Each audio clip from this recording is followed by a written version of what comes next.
One beautiful spring morning, Charles and his parents are playing in the park when his mother hears a sound she knows so well. Looking up, she shouts, "Look, Charles, it's a Spitfire!" And sure enough, the Spitfire flies straight towards them. They wave frantically as it banks and turns, the pilot acknowledging them before flying west along the line of the hills. The three of them watch it disappear into the distance, waggling its wings as the morning sun shines on its back. They walk home through the woods, excitedly talking about what they have just seen, and Charles asks about the Second World War and what happened. His parents start telling him, when they suddenly realize that there's nobody about. The woods are strangely quiet, the spring blossom swirls around them, and the trees gently sway in the morning breeze. Their rustling leaves have an oddly hypnotic quality. Charles and his parents stop to listen, as the language of the woods swirls around them. And through the whispering they hear what sounds like an old crackly radio and a familiar voice making a speech. It is the voice of Churchill. The trees sway, the blossom swirls, they catch a whiff of cigar smoke, and looking further up the hill, they see a figure moving through the swirling blossom, which looks very much like Winston Churchill. Long black coat, Homburg hat, walking cane and cigar, whose smoke dances behind him as he disappears. They can't believe what they have just seen and stop at the top of the hill to look over the town, and Charles's parents tell him how the town suffered during the war. Many bombs fell, because the Nazis knew that Southeast High Command was based there, built into the hills on the other side of town, Monty's headquarters, Field Marshal Montgomery. His parents explained that during the worst days of the Battle of Britain, the German Air Force, the Luftwaffe, which had been concentrating its bombing raids on the airfields, changed tactic and started bombing cities instead in September 1940. Glancing at his parents, Charles is amazed to see them in 1940s clothes and realizes that he is also, and suddenly, they're no longer in the woods, but at the docks in London. It's September 1940. Charles hears an ominous sound and sees German bombers flying towards them, following the line of the Thames. Dad says, "It's okay, Charles. They're going on to bomb the airfields, but planes don't. They bomb the docks." Panic-stricken, Charles and his parents run to take cover in an old dusty warehouse. He closes his eyes and all goes quiet. "How many reserves have we?" The familiar voice fills the air. "We have none." Opening his eyes, Charles finds himself in RAF Uxbridge. Air Chief Marshal Keith Park is telling Churchill that there are no more planes left on the ground. Every single plane is airborne, fighting with all their might to prevent the Luftwaffe from winning.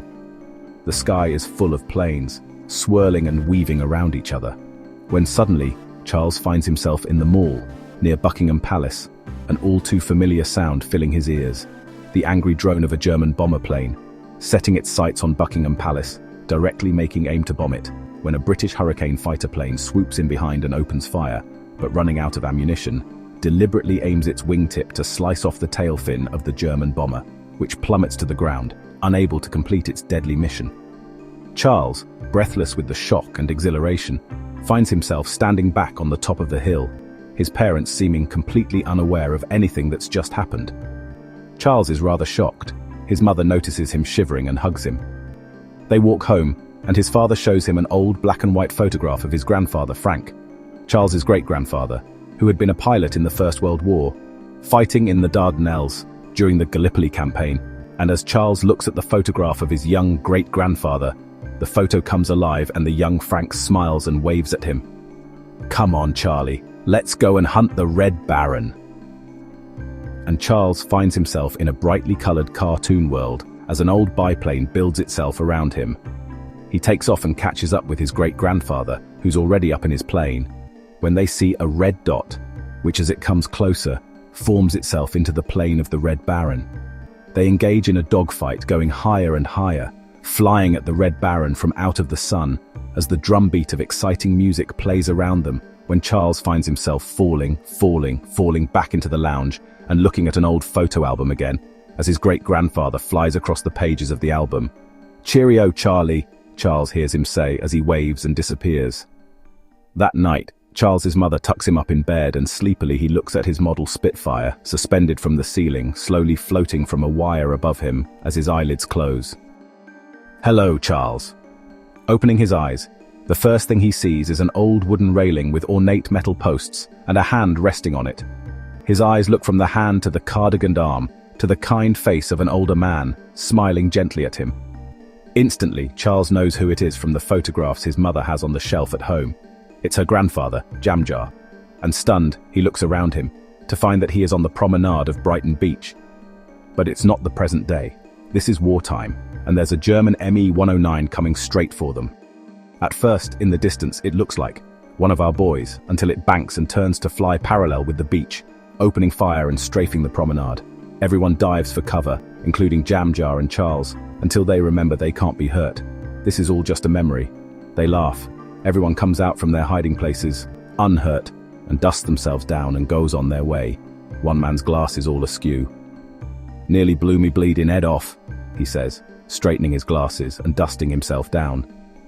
Jamjar smiles. "Strong lot we were in those days. Come on, let me show you what happened." And they find themselves in the Houses of Parliament, the very walls of which are slowly breathing, moving in and out.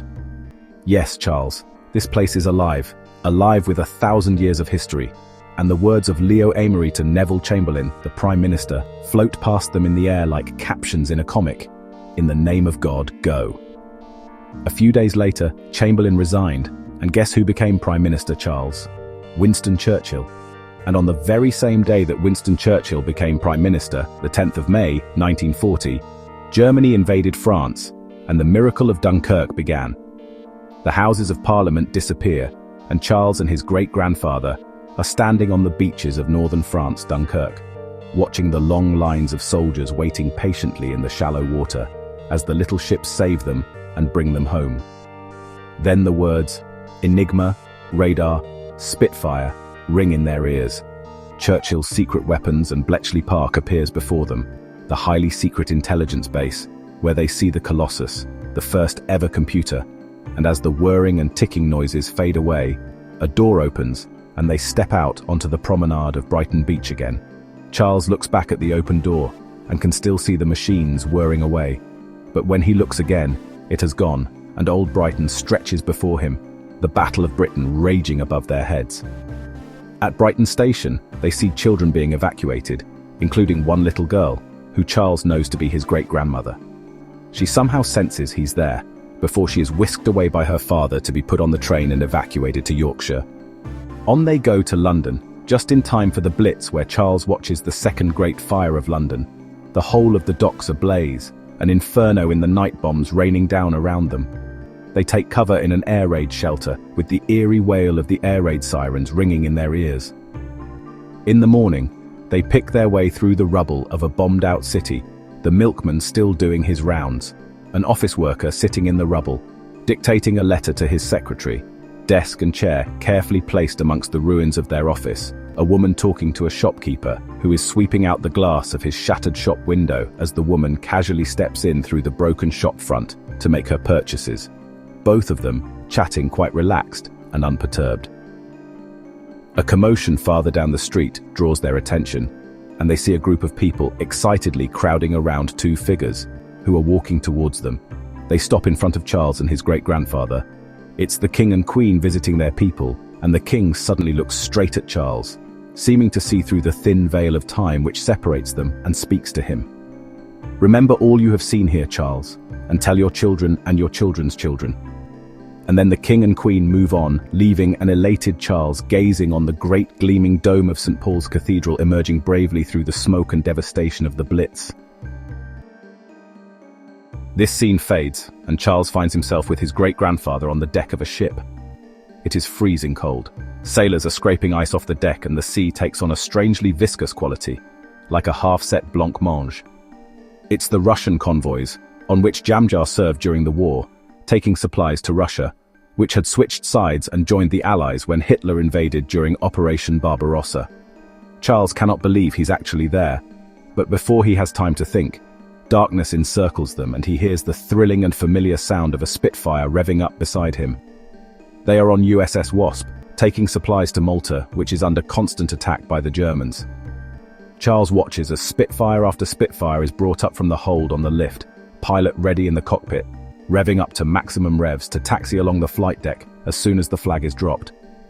Some planes don't make it into the air, falling off the end of the runway and into the waiting sea. Pilot and plane companions in life and death. But others go for it, racing towards Malta before enemy fighters can reach them. And in that minute, Charles finds himself in one of those Spitfires, actually flying it. In disbelief, he finds that he knows how to fly, just as two Me-109s come in to attack.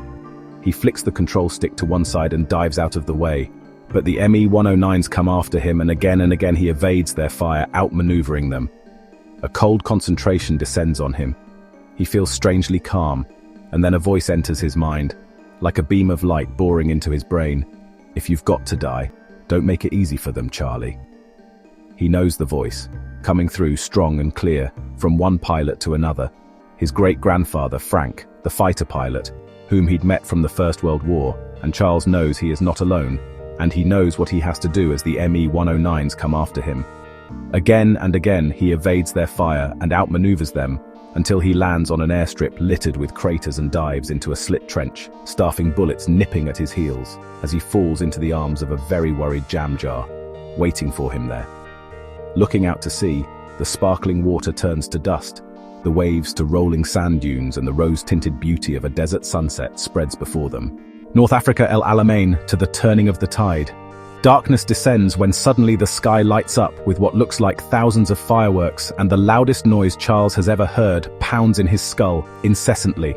The Battle of El Alamein begins with hundreds of soldiers emerging from their dugouts, bagpipes piping, guns at the ready, men walking into battle and disappearing into the fog of war. The desert slowly disappears too, only to be replaced by neat little cafe tables in a pretty French cafe.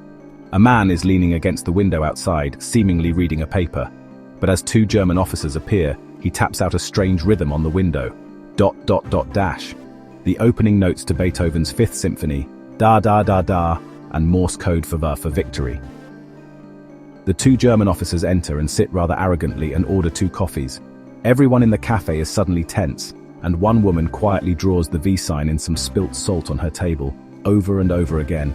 As soon as the 2 officers leave, the cafe suddenly erupts into a rendition of the Marseillaise, the French national anthem. Everyone joins in, drowning out the sound of strange bleeps and squeals coming from behind a door. Charles and his great-grandfather enter the room and see a small crowd of people huddled around a radio, frantically trying to tune into that now familiar da da da da, finding the channel for the illegal banned radio station, Radio Londres, ICI Londres, the voice of freedom broadcast from London, sending coded messages to the resistance. There is a frenzy of sudden activity. One man rushes out of the room, his face glowing with joy. Confused, Charles looks down at the date on a newspaper on the table. 5th of June, the eve of D-Day. And then Charles is there, in a flat-bottomed landing craft, his great-grandfather, Jamjar, nowhere to be seen. Panicking, Charles looks around him and sees Jamjar talking to another man. Instantly, Charles knows who it is, his father's father, Maurice. The 2 men walk towards him, smiling. Maurice introduces himself, a Royal Marine Commando, who had landed on Juno Beach on D-Day.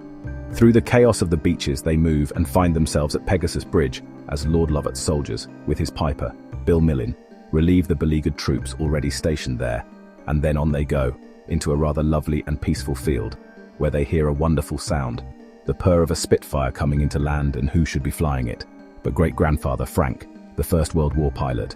How is this possible? You think I'd pass up the chance of flying one of these? Come on, hop in. And elated, Charles jumps in, whilst Maurice and Jamjar look on below.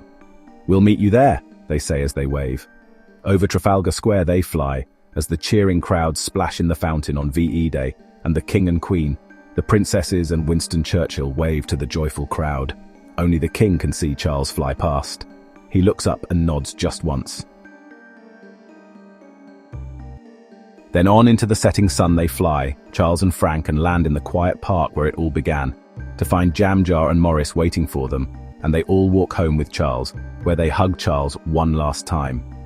Charles looks up at his house and remembers his parents asleep in their beds, and finds himself in his own warm bed, as outside, the 3 men gently fade with the light. A few weeks later, Charles and his mum and dad are walking in the park. The autumn sun is shining on the lake, and Charles is at the sparkling water's edge. As his parents look on, they see the silhouette of 3 figures standing beside Charles. Their hearts leap as they go to run, but stop when the figures of Jam Jar, Maurice and Frank fade from view as the sun disappears behind a cloud. Charles runs towards them. "See? I told you they were real!" Christmas time. Charles is taken to a creaky old department store, all soft carpets and wood-paneled walls. A long, snow-lined corridor, hung with sparkling drapes and lit with glinting lights, leads to a magical room where Father Christmas waits, who seems already to know what Charles's deepest wish is. But can it come true? Father Christmas smiles, his old eyes twinkling knowingly, and reaches into his bag to give Charles a present, which he unwraps there and then. It's a toy Spitfire. Christmas Eve, and it's snowing. Charles and his parents are sitting in front of the fire, eating mince pies and listening to Christmas carols on the radio, while the little black cat sleeps contentedly on the hearth rug. His mother tucks him into bed, but he's far too excited to sleep when he hears something outside, a commotion and 2 people trying to stifle their barely concealed laughter. Charles snaps open his eyes and looks out of the window. It has stopped snowing, and there in the garden are Jam Jar and Maurice building a snowman. They wave up at him, and leaping out of bed, he thunders down the stairs. His parents, who are just sitting down to a not-so-little drop of something, rush out after him and stop dead in their tracks. His mother's beloved grandfather, Jam Jar, is there. She runs into his arms, and Charles's father walks up to his own father, Maurice. Rather formally, they shake hands and then hug each other in a warm embrace. But where is young Frank, the pilot? Up in the sky, of course, having fun in his Spitfire. He lands and with a knowing, comical smile on his face, invites Charles up for a ride. But because on Christmas Eve anything is possible, his mother's wish is granted, and she goes too, with Charles on her lap. Over Trafalgar Square, they fly and see the twinkling Christmas tree donated every year by Norway, in thanks and gratitude to Britain for saving their royal family, and then home they go. For a moment everyone is sad, not wishing the moment of parting to come, but then Frank pipes up breezily. "Cheer up, there's always next year," and they all cheer and laugh and have the biggest snowball fight, whilst the little black cat sleeps in front of the fire and Christmas carols play on the radio. The end. Find out how the thrilling adventure of Charlie and the Spitfire ends. This book is available from Amazon and other good retailers. Buy it now to commemorate the 80th anniversary of our victory in the Second World War.